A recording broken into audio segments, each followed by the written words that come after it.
Salut, c'est Seb du Penchacops. Petite vidéo aujourd'hui sur le coup de poing marteau. Voilà, ce fameux coup de poing qui est souvent oublié par rapport au direct, au crochet, aux uppercuts, etc. ou l'oraken. Mais ce fameux coup de poing marteau fait pas mal de dégâts. On regarde un petit peu tout ce qu'on peut faire en coup de poing marteau. Très simple. Déjà, sur ce geste d'apaisement ou ce geste pour éviter d'entrer dans la bulle, déjà, c'est un truc pas mal déjà à gérer.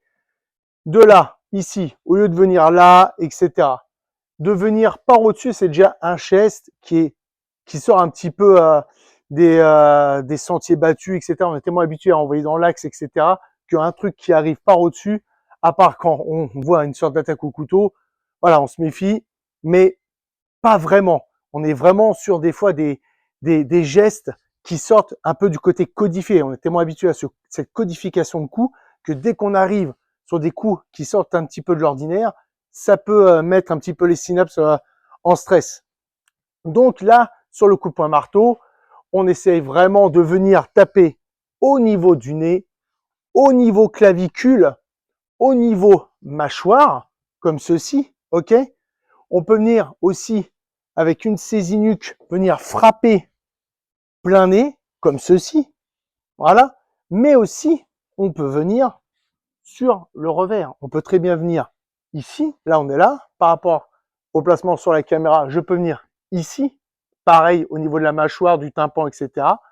Je peux venir écraser là, je peux venir niveau du foie, ici, ok, bim, tout simplement.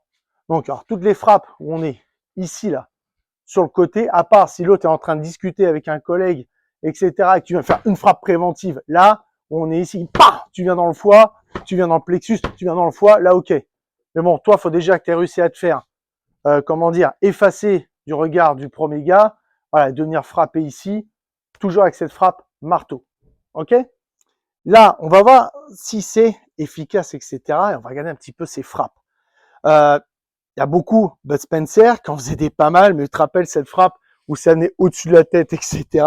Bon, ça, c'est vraiment de la chorégraphie et les années 80, ok? Mais par contre, il ne faut quand même pas négliger cette frappe au niveau de la face ou au niveau, ici, de la mâchoire, ok? On va dire que ça demande, entre guillemets, très peu de technique. Je dis bien entre guillemets. Parce que envoyer un bon direct ou un bon crochet, il faut quand même déjà avoir des heures et des heures quand même de sparring et de salle, ok, pour bien placer son poignet dans l'axe, etc., ou même ton crochet dans l'axe, etc.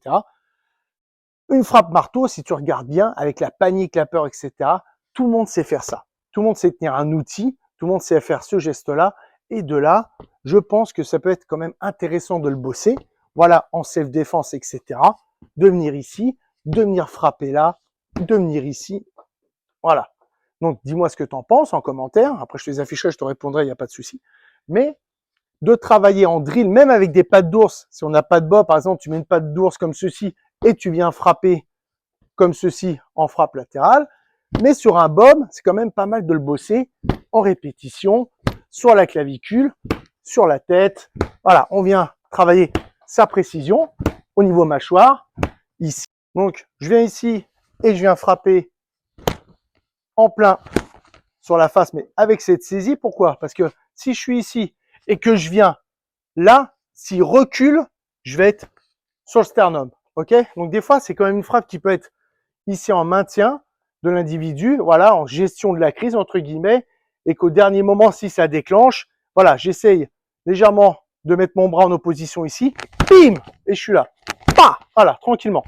Et je viens frapper plein de clavicule, histoire de mettre une frappe et de reculer. D'être ici tranquillou, bim, hop, je vois qu'il y a un continu, bim, j'ai un pleine bouche, donc bim, tranquille. Ok? Voilà, c'était la petite vidéo du jour. Merci beaucoup, je te dis à bientôt, et n'oublie pas, pousse à prendre un dojo, une salle de sport de combat, et passe à l'action.